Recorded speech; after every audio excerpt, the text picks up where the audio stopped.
السلام عليكم ورحمة الله وبركاته. إن الحمد لله نحمده ونستعينه ونستغفره ونعوذ بالله من شرور أنفسنا ومن سيئات أعمالنا. من يهده الله فلا مضل له ومن يضلل فلا هادي له. وأشهد أن لا إله إلا الله وحده لا شريك له وأشهد أن محمدا عبده ورسوله صلى الله تعالى عليه وعلى آله وصحبه وسلم تسليما كثيرا.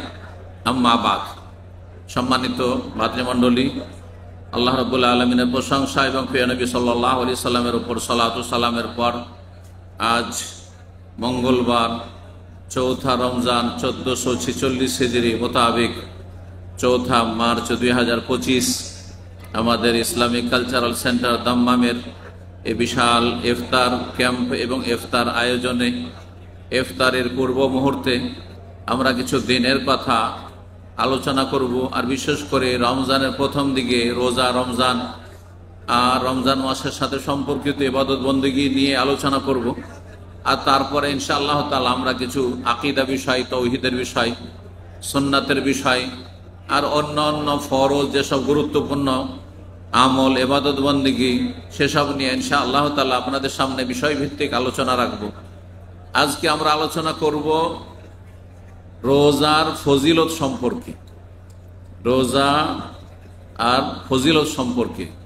রমজানের ফজিলত সম্পর্কে বেশ কিছু কথা আমরা আলোচনা করেছি, কিন্তু রোজা সিয়ামের ফজিলত সম্পর্কে আমরা দু একটি হাদিস শোনাবো। আর তারপরে সময় থাকলে অন্যান্য বিষয় আমরা তার সাথে পেশ করার চেষ্টা করব। আল্লাহ রাব্বুল আলামিন যেন আমাদেরকে এই রোজা রমজানের গুরুত্ব বুঝার তৌফিক দান করেন এবং ফরজ রোজা সুন্দরভাবে পুরোপুরি রাখার তৌফিক দান করেন, ঈমানের সাথে, শারীরিক সুস্থতার সাথে এবং সার্বিক শান্তির সাথে আল্লাহ রাব্বুল আলামিন ইবাদত বন্দেগীগুলি করার তৌফিক দান করেন।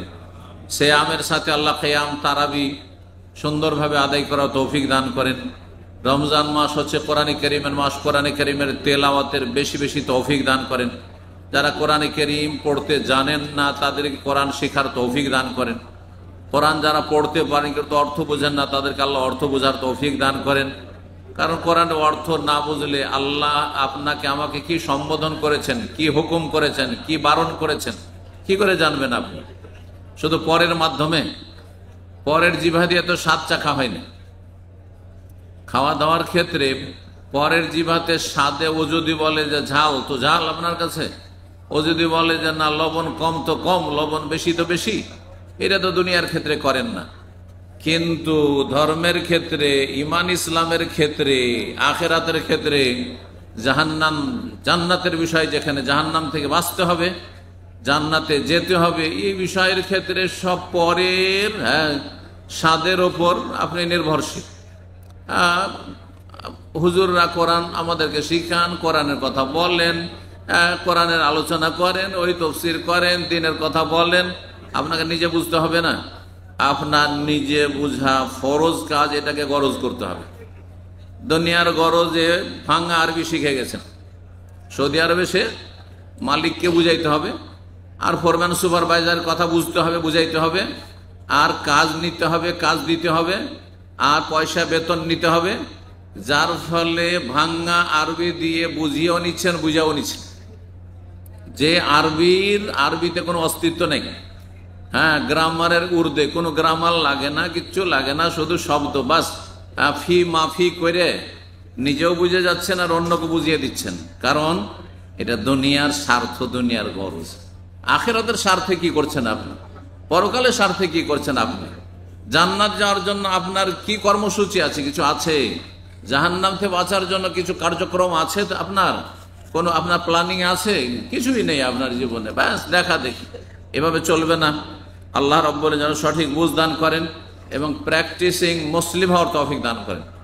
প্র্যাকটিসিং মুসলিম আজকালকার ভাষায়, তার মানে আপনি এলেম শিখবেন, আর যা শিখবেন সেই অনুযায়ী আমল করবেন, সে অনুযায়ী আকীদায় যদি ভুল ভ্রান্তি থাকে পরিবর্তন করবেন, আর আপনি অগ্রগামী হবেন এবং ফরজ ওয়াজিবের সাথে সুন্নত নফল আদায় করবেন এবং সমস্ত রকমের সন্দেহ, হারামের যেখানে সংশয় সন্দেহ রয়েছে সেখান থেকে আপনি দূরে থাকবেন। তো রমজান মাসের সিয়ামের ফজিলত সম্পর্কে, অন্য রোজা নফল সুন্নত রোজা, অন্য মাসের রোজা আর রমজানের রোজা, রমজানের রোজার ফজিলত অন্য রোজার চাইতে অনেক গুণে বেশি, অনেক গুণে বেশি। যেমন সুন্নত নামাজের চাইতে ফরজ নামাজের অনেক গুণে ফজিলত বেশি, এইরকমই ফরজ জাকাতের ফজিলত দান সাদকার চাইতে অনেক গুণে বেশি। যে কোনো ফরজ ইবাদত বন্দেগীর গুরুত্ব সবচাইতে বেশি, ফজিলতও বেশি। হাদিসে কুদসি আল্লাহ রাব্বুল আলামিনের বাণী রয়েছে হাদিসে, যা রাসূলুল্লাহ সাল্লাল্লাহু আলাইহি ওয়াসাল্লাম বর্ণনা করেছেন।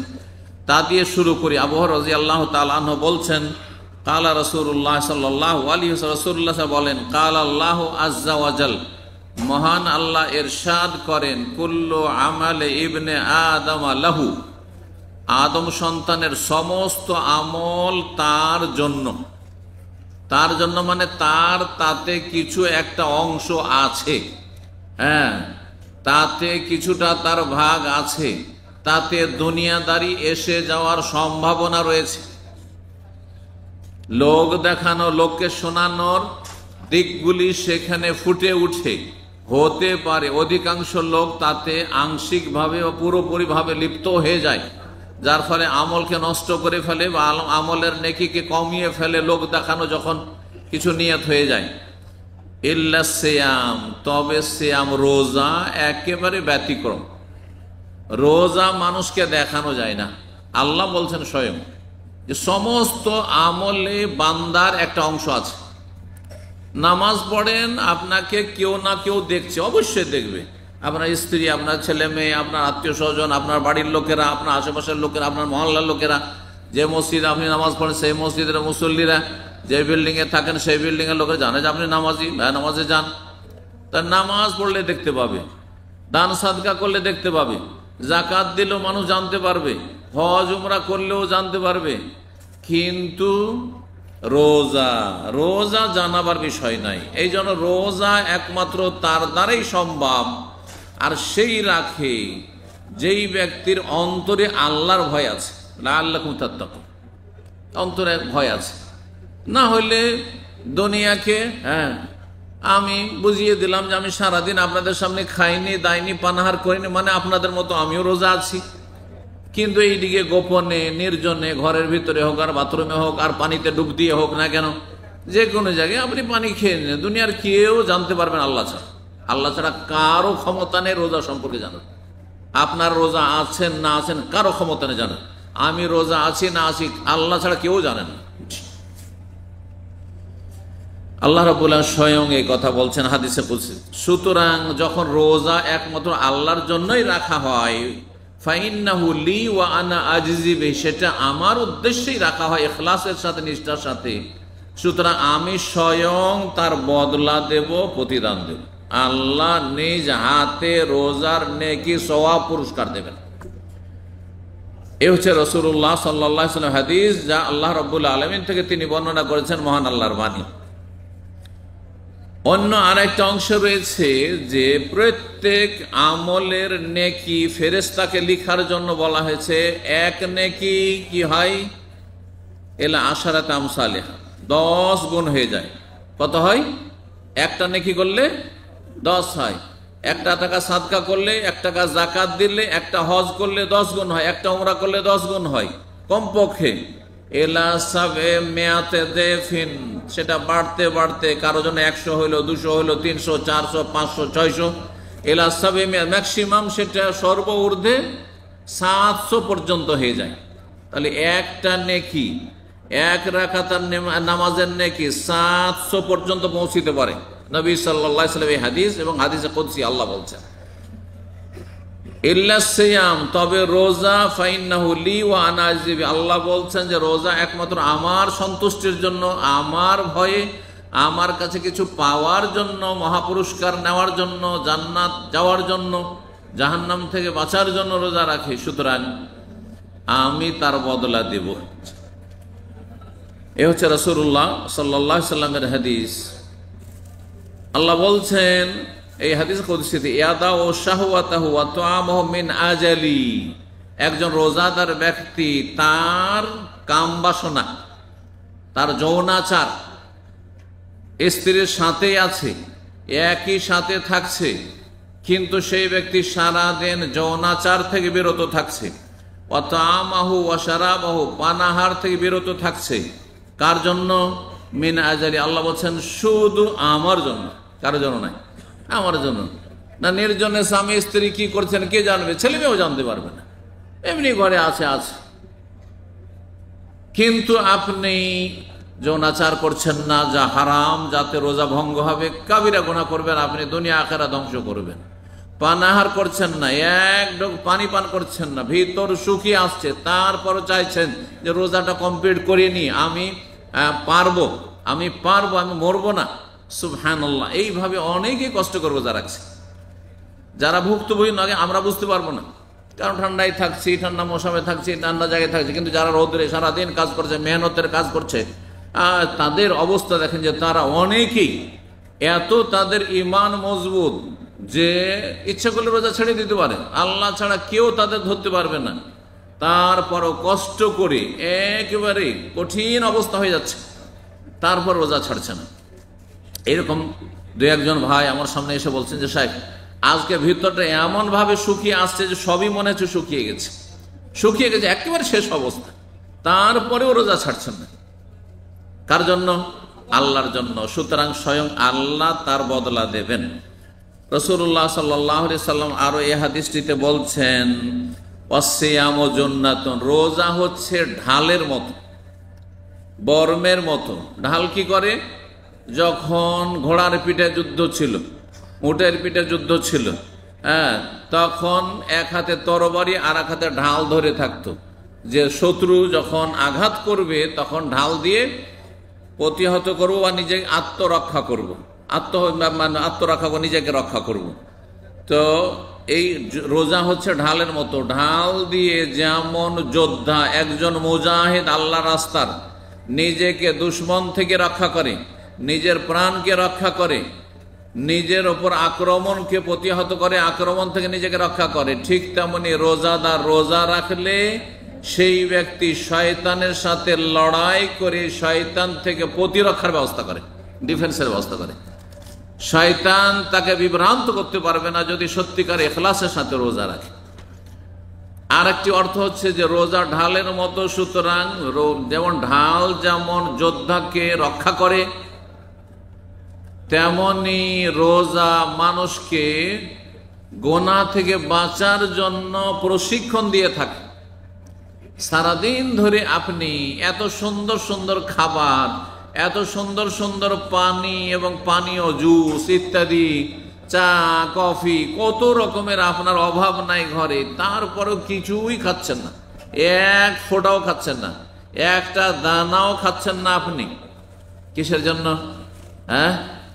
যে এটি হারাম গুনার কাজ। রোজার দিনে এই ভালো জিনিসগুলি যদি খাই, তাহলে যেগুলি সব সময় হারাম, সুদ খাওয়া শুধু রমজানে হারাম, না সারা বছর হারাম, সারা জীবন হারাম, তাই না? ঘুষ খাওয়া সবসময় হারাম, পরে টাকা পয়সা বেইমানি করা, ধার নিয়ে উধাও হয়ে যাওয়া, না দেওয়া, সব সময় হারাম। বেইমানি করা, কারো জমি জায়গা দখল করে নেওয়া, কাউকে মারধর করা, কাউকে খুন করা, কারো হক নষ্ট করা, কারো মান ইজ্জত নষ্ট করা, ইত্যাদি ইত্যাদি, যত আল্লাহ এবং রসুলের নাফরমানি এবং যেগুলি পাপ, এমনকি সামাজিকভাবে যেগুলি পাপ বলে স্বীকৃত, সামাজিকভাবে যেগুলো ক্রাইম বলে, অপরাধ বলে স্বীকৃত, সেগুলোর জন্য তো শরীয়ত লাগে না, কারণ কমন সেন্সে বুঝছেন যে এগুলো মানুষের কাজ না, সমাজ বিরোধী কাজ। যেমন চুরি করা, ডাকাতি করা, ছিনতাই করা, বেঈমানি করা, আত্মসাৎ করা, মারামারি করা, কলহ বিবাদ করা, খুন করা, জেনা করা, ধর্ষণ করা, ব্যভিচার আর মদ খাওয়া, এগুলো সামাজিক অপরাধ। হিরোইন গাঁজা খাওয়া সামাজিক অপরাধ, সোশ্যাল ক্রাইম। এগুলি অমুসলিমও জানছে যে এগুলি হচ্ছে ক্রাইম, আর এরা হচ্ছে ক্রিমিনাল। কিন্তু ইসলামে শুধু এগুলি ক্রাইম নয়, এছাড়াও ইসলাম যেহেতু জীবনের প্রতিটি দিককে শামিল, ইসলাম হচ্ছে পূর্ণাঙ্গ জীবন বিধান, সুতরাং ইসলামে আকীদা নষ্ট করলে সবচাইতে বড় ক্রিমিনাল। যেই ব্যক্তি শিরিক করে সেই ব্যক্তি সবচাইতে বড় অপরাধী। যেই ব্যক্তি দুর্গা দরগাকে সেজদা করে, মাজারে সেজদা করে, মূর্তিকে সেজদা করে, গাছকে সেজদা করে, পাথরকে সেজদা করে, অথবা আল্লাহ ছাড়া অন্যের কাছে সাহায্য চায়, জিনের কাছে সাহায্য চায়, আর গণকের কাছে সাহায্য চায়, ভবিষ্যৎ জানতে চায়, সেই ব্যক্তি সবচেয়ে বড় অপরাধী। সবচেয়ে বড় অপরাধী যে আকীদা নষ্ট করে, সে সবচেয়ে বড় অপরাধী। যে ব্যক্তি জানে না যে আল্লাহ কোথায়, যে বলে আল্লাহ সর্বত্র বিরাজমান, হ্যাঁ, কলবে কলবে আল্লাহ, কলবুল মোমেন আরশুর রহমান, মোমেনের কলবে আল্লাহর কত আল্লাহ আছে যে আপনার কলবে, আমার কলবে, সবার কলবে, হ্যাঁ, আর সবকিছুতে বিরাজমান, কুকুর শ্রীকাল সবকিছুতে আল্লাহ বিরাজমান, সর্বত্র বিরাজমান, সবকিছুতে বিরাজমান, আউযু বিল্লাহ।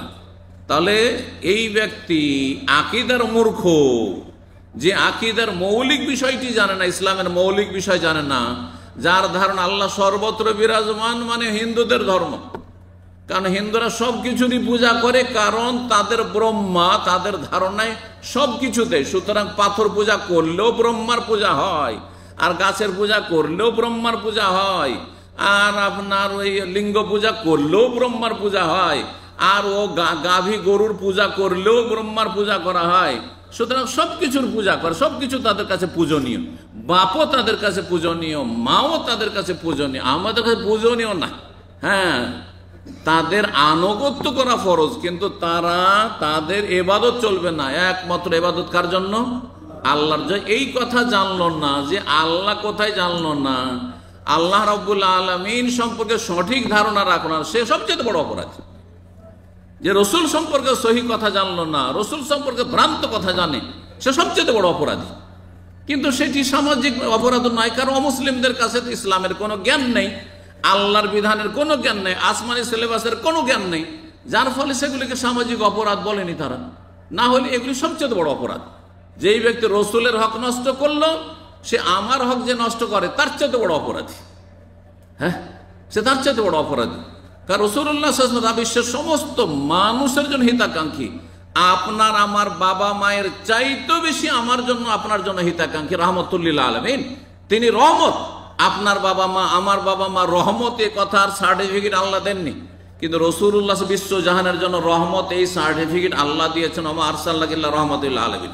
শুধু আল্লাহর পরে সবচেয়ে বড় হক কার? রাসূলুল্লাহ সাল্লাল্লাহু আলাইহি সাল্লামের হক। সুতরাং যারা রসুলের হক নষ্ট করলো তারা সবচেয়ে বড় অপরাধী। 2 নম্বরে আল্লাহর হক নষ্ট করার পরে বাপ মায়ের হক নষ্ট করলো, অপরাধী। আর তারপরে নামাজ পড়লো না, সে অপরাধী। জি, কাবিরা গুনাহ করলো, সে বড় অপরাধী।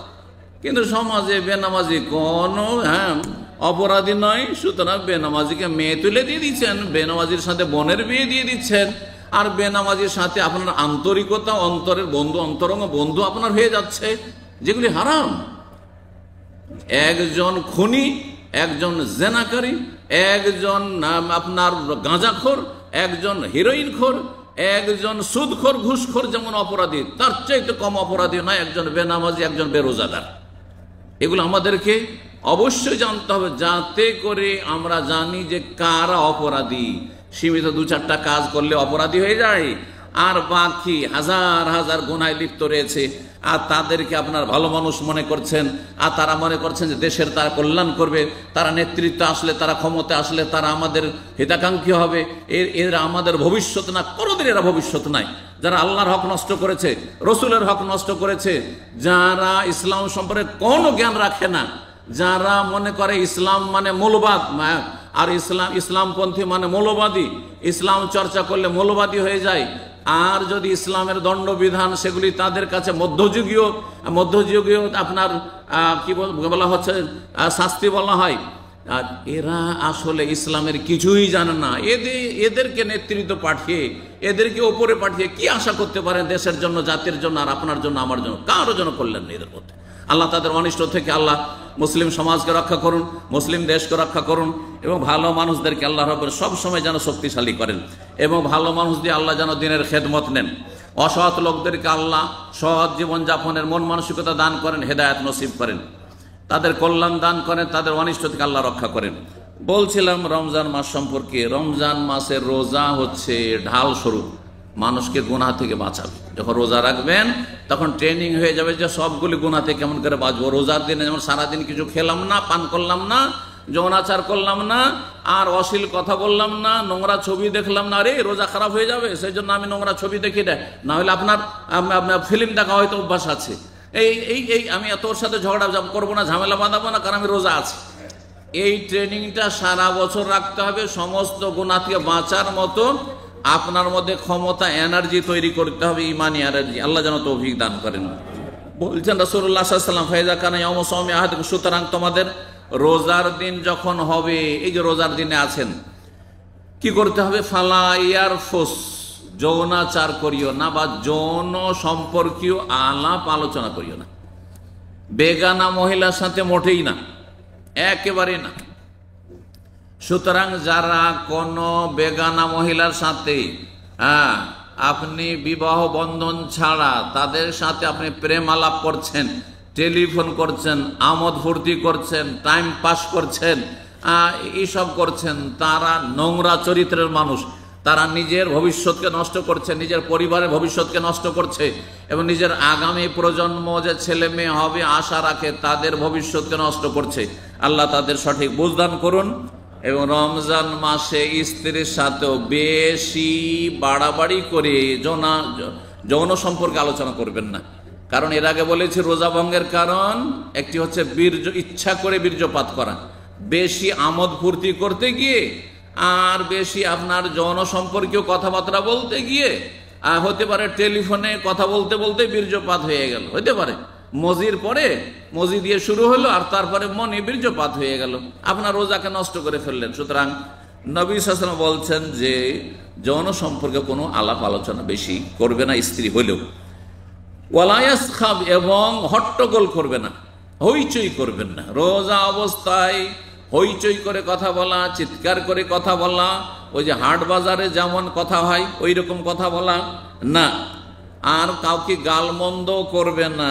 ফাইন সাব্বাহু আহাদুন আও কাতালাহু, আপনি কাউকে গালমন্দ করতে যাবেন না, কারো সাথে আপনি ঝগড়ায় জড়াতে যাবেন না, মারামারি করতে যাবেন না। কিন্তু কেউ যদি আপনাকে গাল দিয়ে দেয়, কেউ যদি আপনাকে মারতে আসে, মেরেও দেয়, তো কি করতে হবে? রাসূলুল্লাহ বলছেন ফালিয়াকুল, বলো ইন্নী ইমরিউন সায়েমুন, আমি রোজায় আছি, আমি রোজাদার মানুষ। ভাই, রোজাদার মানুষ বলে দিয়ে তাকে দুটো মেসেজ দিবেন। একটি হচ্ছে যে আমি কাপুরুষ না, যে তোমাকে পারবো না সেই জন্য বরদাস্ত করে নিলাম, চুপ থেকে গেলাম, বরং পারবো, কিন্তু আমি তোমাকে তোমার খারাপ আচরণের উচিত বদলা দিলাম না। কিসের জন্য? যেহেতু আমি রোজায় আছি। একটি মেসেজ যে আমি কাপুরুষ না, বীর পুরুষ, কিন্তু আল্লাহ সন্তুষ্টির জন্য তোমার সাথে আমি ঝামেলা বাঁধাতে, তুমি মারলে গাল দিলে আমি একটিও কথা বলবো না। 2 নম্বর মেসেজ হচ্ছে তাকে ইমানি আঘাত করা, ইমানি নক করা। সেটা হচ্ছে কিভাবে? যে ভাই আমি রোজায় আছি, তার মানে আপনি একটু সাবধান হন, আল্লাহকে ভয় করেন, আমি রোজায় আছি। রোজাদার মানুষের সাথে আপনি খারাপ আচরণ করিয়েন। এই রোজাদার মানুষের সাথে আপনার এই খারাপ আচরণ করাটা এটা মানুষের চরিত্র না, এটা মানুষের চরিত্র নেই। অনেক অমুসলিম আছে যারা ভালো মানুষ, অমুসলিম সবাই যে বিদ্বেষী তা নাই। যারা বিদ্বেষী তাদেরকে আল্লাহ ধ্বংস করুন। কাফের যারা বিদ্বেষী, ইসলামের শত্রু, মুসলিমের শত্রু, আল্লাহ তাদেরকে ধ্বংস করুন, বলুন আমিন। জি। কিন্তু প্রতিটি সমাজে খারাপের সাথে ভালো মানুষ আছে, সংখ্যা কম আর বেশি। তাদেরকে আমি দেখেছি, অমুসলিম রাস্তায় সফর করছে আর হঠাৎ করে হয়তো ধূমপান শুরু করতে গিয়েছে, আর দেখে বুঝতে পারছে যে তো মুসলিম আছে, সাথে সাথে এসে ক্ষমা চাইছে। ও ভাবছে যে আমার ধূমপানের কারণে, ওর ধূমপানের কারণে আমার রোজার ক্ষতি হয়ে যাবে, সুতরাং সে পাপী হয়ে যাবে, সেজন্য আমার কাছে ক্ষমা চাইছে। যেটা অনেক মুসলিম মূর্খ বেদিন মুসলিমও এই আমলটা করে না। তাহলে অমুসলিম সমাজে রোজার একটা কি আছে? শ্রদ্ধাবোধ আছে, রোজার একটা মান সম্মান আছে যে আপনি একটা ইবাদতে আছেন। এই কথাটি যে আপনার সাথে ঝগড়া করতে আসছে, মারামারি করতে আসছে, যে গাল দিচ্ছে আপনাকে, তাকে এই মেসেজটি দিয়ে দেন যে ভাই আমি রোজায় আছি, আমার সাথে তোমার এই আচরণ করাটা মোটেই মানুষের কাজ নাই, মানবতা বিরোধী কাজ। তারপরে রাসূলুল্লাহ সাল্লাল্লাহু আলাইহি ওয়াসাল্লাম বলছেন, ওয়াল্লাযী নাফসু মুহাম্মাদিন বিয়াদি, সে আল্লাহর কসম করে বলছি যার হাতে মুহাম্মদ সাল্লাল্লাহু আলাইহি ওয়াসাল্লামের জীবন রয়েছে, লা খালুফু ফামিস সাইব আতিয়াবু ইনদাল্লাহি মির রিহিল মিস্ক, রোজাদারের মুখের ঘ্রাণ, পেট খালি হওয়ার কারণে যে মুখে যে ঘ্রাণ হয় বা মুখে যে একটু দুর্গন্ধ হয় সন্ধ্যাবেলার দিকে ইফতারির পূর্ব মুহূর্তে, সেটি আল্লাহর কাছে কিয়ামতের দিনে মৃগ নাভির মূল্যবান আতরের চাইতে বেশি সুগন্ধিময়। এত আল্লাহ ভালোবাসেন। রাসূলুল্লাহ সাল্লাল্লাহু আলাইহি ওয়াসাল্লাম আলিস সাইম ফারহাতান, রোজাদারের দুটো খুশির সময় রয়েছে। একটি খুশি হচ্ছে কখন? এই ইফতার করার সময়, যে আমি আজকে চতুর্থ রোজা কি করলাম, কি করলাম, কমপ্লিট করলাম, আলহামদুলিল্লাহ 4টি রোজা হলে একটা খুশি। এই খুশিটি খেতে পেয়ে খুশি নাই, রোজা কমপ্লিট করতে পারলাম এই জন্য খুশি, রোজা ইফতারের সাথে সাথে। আর একটি খুশির মুহূর্ত হচ্ছে ইনদা লিকায়ে রব্বিহি, যখন আল্লাহর সাথে হাসরের ময়দানে মোলাকাত হবে একজন মুমিন মুসলিম রোজাদারের, তখন যে আল্লাহ মহাপুরস্কার দিয়ে সম্মানিত করবেন, তাতে অত্যন্ত খুশি হবে।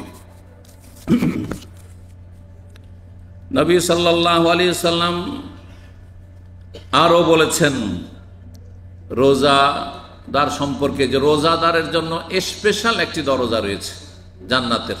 সে দরজার নাম কি? রাইয়ান। মাশাআল্লাহ, এই হাদিসটা সবাই জানেন, কিন্তু এটা দেখেছি যে আমাদের দেশের মানুষ নামাজ রোজা না জানলে অন্তত জানে যে রোজাদারের জন্য স্পেশাল ভিআইপি একটা গেট আছে জান্নাতে, ওর নাম হচ্ছে রাইয়ান। রাইয়ান নাম কেন? এই দরজার নাম রাইয়ান কেন? হাদিসে আছে যে যারা বেশি বেশি নামাজ পড়েছে, মানে ফরজের পরে বেশি বেশি নফল সুন্নত পড়েছে, তাদেরকে বাবুস সালাত দিয়ে ডাকা হবে। যারা আপনার দান সাদকা বেশি বেশি করেছে, বাবুস সাদাকা, ওর নাম সাদাকা।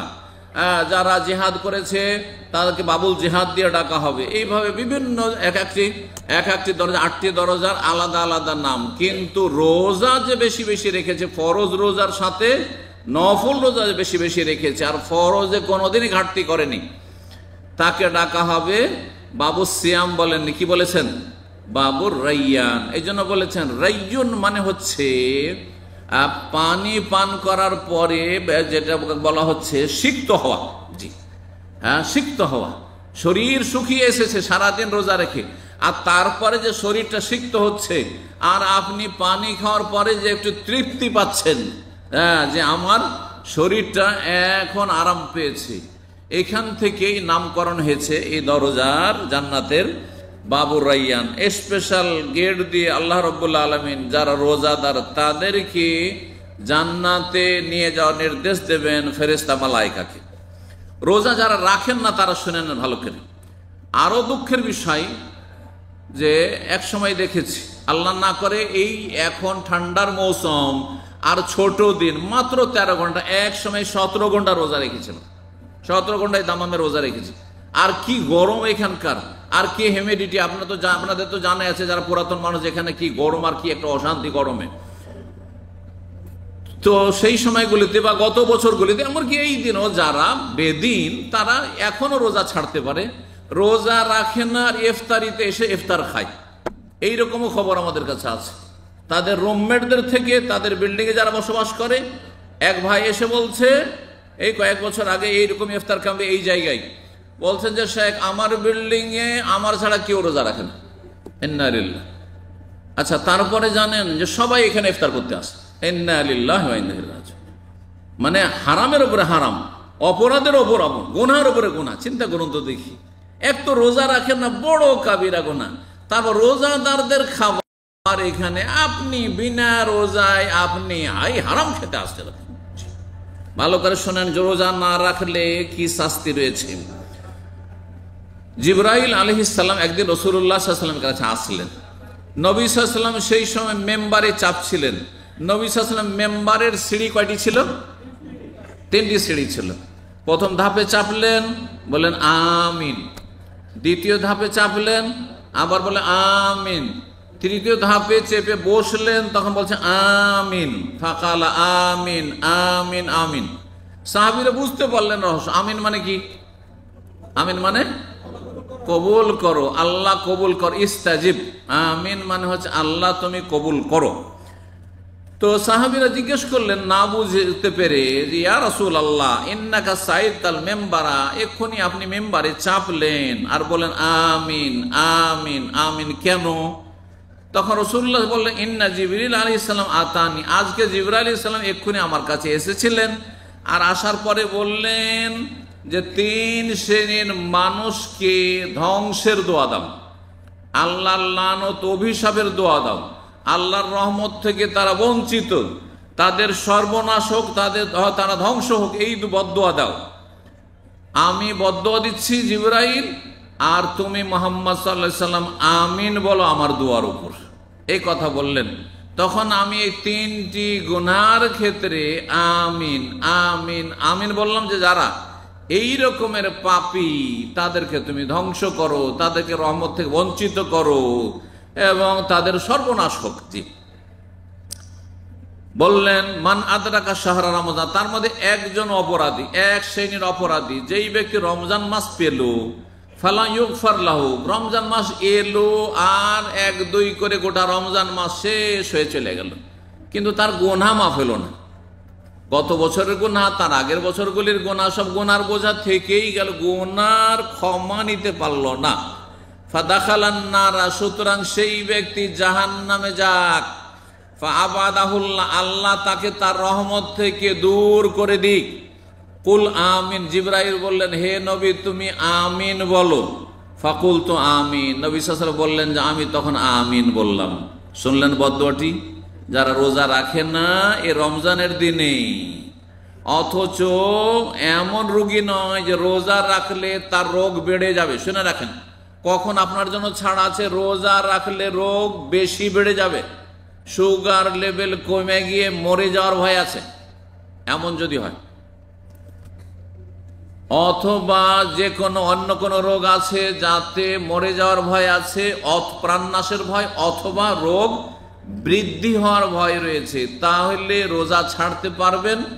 অস্থায়ী রোগী ভালো হলে কাজা করতে হবে, আর স্থায়ী রোগী হলে তখন ফিদিয়া দিয়ে মুক্তি পাবেন আপনি। জি, ফিদিয়ার মাসাইল ইনশাআল্লাহ তাআলা আগামীতে আলোচনা করব।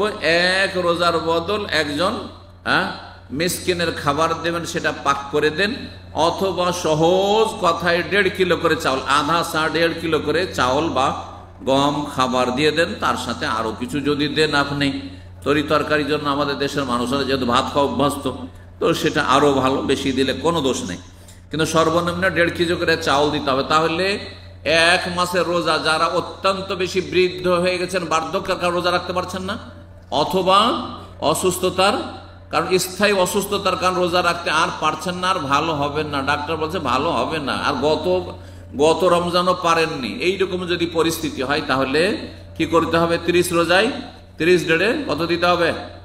45 কেজি চাউল একজন গরিবকে দিতে পারেন, আবার কয়েকজন গরিবকে দিতে পারেন, 30 জনকে দিতে পারেন। জি, আবার খাওয়াতেও পারেন।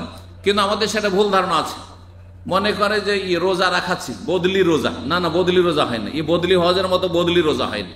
এই ভাষাটি ভুল এবং কথাটিও ভুল, তথ্য ভুল। বদলি রোজা বলে কিছু নেই, ফিদিয়া মানে আপনি মুক্তি লাভ করছেন মিসকিনের খাবার দিয়ে। দ্বিতীয় ব্যক্তি যাকে বদদোয়া দিয়েছেন এমন ব্যক্তি মান আদরাকা ওয়ালিদাইহিল কিবারা আহাদাহুমা আও কিলাহুমা, যে ব্যক্তি বাবা মাকে বার্ধক্য অবস্থায় পেল, বুড়ো বাবা বুড়ো মাকে পেল, কিন্তু বাবা মাকে কষ্ট দিয়ে সে জাহান্নামে চলে গেল, জান্নাত লাভ করতে পারলো না, হতভাগা। আল্লাহ তাকে ভালো একটা চান্স দিয়েছে, সুযোগ দিয়েছিল যে বাপ মাকে বুড়ো অবস্থায় পেয়েছো, জান্নাত নিয়ে নাও, তাদের খেদমত করে, তাদের সেবা যত্ন করে, তাদের পরিচর্যা করে, তাদের খাবার দাবারের যত্ন নিয়ে, তাদের থাকার জায়গায় ভালো ব্যবস্থা দিয়ে, এক কথায় তাদের সেবা করে, তাদেরকে সন্তুষ্ট রেখে জান্নাত নিয়ে যাও, কিন্তু হতভাগা জাহান্নামী হয়েছে। সুতরাং আল্লাহ তাকে জাহান্নামে দেবেন এবং আল্লাহ তাকে রহমত থেকে দূর করুন। নবী সাল্লাল্লাহু আলাইহি ওয়াসাল্লামকে বললেন জিবরাইল যে আমিন বলুন, আমি বদদোয়া দিলাম। তৃতীয় ব্যক্তি, যেই ব্যক্তি রাসূলুল্লাহ সাল্লাল্লাহু আলাইহি ওয়াসাল্লামের নাম শোনে কিন্তু একবারও দুরূদ পড়ে না, এক মজলিসে কমপক্ষে একবার পড়তে হবে। এক মজলিসে, এই যে আমরা আজকে মজলিসে ধরেন আধা ঘন্টা 40 মিনিট বসলাম, একবার নবীর নাম বহুবার শুনছেন, ধরেন একবার পড়ে নিলে ফরজ ওয়াজিব আদায় হয়ে যাবে, গুনাহগার হবেন না। আর প্রত্যেকবার যখনই নবীর নাম আসবে তখন যদি বলেন ছোট্ট দুরূদ সাল্লাল্লাহু আলাইহি ওয়াসাল্লাম, তাহলে আপনি অনেক লাভ করলেন, আপনি অনেক বেনিফিট আপনার হইল। একবার নবীর জন্য দোয়া করলেন, দরুদ হচ্ছে নবীর জন্য দোয়া, আর কত গুণ পেলেন? 10 বার আল্লাহর রহমত নাজিল হবে, 10 গুণ আল্লাহর পক্ষ থেকে আপনি বেশি পাবেন। নবী সাল্লাল্লাহু আলাইহি ওয়াসাল্লামের হাদিস, মান সাল্লা আলাইয়া সালাতান ওয়াহিদা, যে ব্যক্তি আমার উপরে একবার দরুদ পাঠ করবে, সাল্লাল্লাহু আলাইহি বিহা আশার, আল্লাহ তার উপর 10 গুণ রহমত বর্ষণ করবেন, বা 10 বার করে রহমত বর্ষণ করবেন। তাহলে 100 বার যদি দরুদ পাঠ করেন নবীর ওপর, তাহলে কত হয়ে যাবে? 110-এ 1000 হয়ে যাবে। এইভাবে চিন্তা করুন তো, যদি আপনি 1000 বার দরুদ পড়তে পারেন, বিশেষ করে জুমার দিনে এই সময়গুলোতে, আর বিশেষ করে যখন নবীর নাম আসছে, প্রত্যেকটি কথায় আয়াত হাদিস যখন আলোচনা করছে, দিনের কথা চলছে, নবীর নাম আসছে, বক্তারা উচিত বলবেন নবীর নাম আসলে সাল্লাল্লাহু আলাইহি ওয়াসাল্লাম, এবং শ্রোতারাও বলবেন সাল্লাল্লাহু আলাইহি ওয়াসাল্লাম। তাহলে 10 গুণ রহমত নাজিল হবে। যারা একবারও দরুদ পাঠ করেন না, যেমন আমাদের দেশে যারা সেকুলার, আমাদের দেশে যারা বেদিন, আমাদের দেশে যারা নাস্তিক, আমাদের দেশে যারা এই মিডিয়ায় যারা বামপন্থী ইসলামের শত্রু, এরা দেখেন মোহাম্মদ বলেছেন, মোহাম্মদ বলেছেন, হ্যাঁ নবী বলেছেন, এই ধরনের কথাবার্তা বলে, একবারও তাদের মুখে কোনো দরুদ নেই। তারপরে আমাদের দেশের বেদাতি বক্তাদের লক্ষণ, বেদাতি বক্তারা ওই রকমই, এরা নবীর নাম আসে, কিন্তু নবীজি বলেছেন, হুজুরে পাক বলেছেন, হ্যাঁ, কিন্তু সাল্লাল্লাহু আলাইহি ওয়াসাল্লাম বলেন না। এরা হতভাগা বক্তা। আল্লাহ রাব্বুল আলামিন তাদেরকে সংশোধনের তৌফিক দান করেন, এবং আপনাদেরকে বেশি বেশি নবী সাল্লাল্লাহু আলাইহি ওয়াসাল্লামের হক আদায় করা তৌফিক দান করেন। নবী সাল্লাল্লাহু আলাইহি ওয়াসাল্লামের একটি গুরুত্বপূর্ণ হক হচ্ছে দরুদ পেশ করা, আল্লাহ যেন তৌফিক দান করেন। আর না হইলে যদি নবীর হক নষ্ট করা হয়, তাহলে কঠিন শাস্তির সম্মুখীন হইতে হবে। এখানে আজকের আলোচনা শেষ করছি। এই হাদিসটি যে 3 বার করে আমিন বলার হাদিসটি ইবনে খুজাইমাতে রয়েছে, ইবনে হিব্বানে রয়েছে, এবং সহিহুত তারগিব আল্লামা আলবানী রাহমাহুল্লাহ হাদিসটিকে সহিহ বলেছেন। এখানে আজকের আলোচনা শেষ করি। ওয়া জাযাকুমুল্লাহু খাইরান। এখন শেষ মুহূর্তে আপনারা বেশি বেশি দোয়া করেন। এই সময়টি দোয়া কবুলের সময়। দিন দুনিয়ার সার্বিক কল্যাণ আপনি আল্লাহর কাছে চাইতে পারেন। বাপ মায়ের জন্য দোয়া করেন, স্ত্রী ছেলে মেয়ের জন্য দোয়া করেন, আত্মীয় স্বজনদের জন্য দোয়া করেন, আপনার নিজের দুনিয়া আখিরাতের জন্য দোয়া করেন, আপনার নিজের হেদায়েতের জন্য দোয়া করেন। আল্লাহ হেদায়েত করেছেন, হেদায়েতের পর যেন আজীবন টিকিয়ে রাখেন, জান্নাতের পথে রাখেন, আল্লাহ যেন তৌফিক দান করেন। ওয়া জাযাকুমুল্লাহু খাইরান। ওয়া সাল্লাল্লাহু আলা নবিয়িনা মুহাম্মদ ওয়া আলা আলিহি ওয়া সাহবিহি আজমাইন।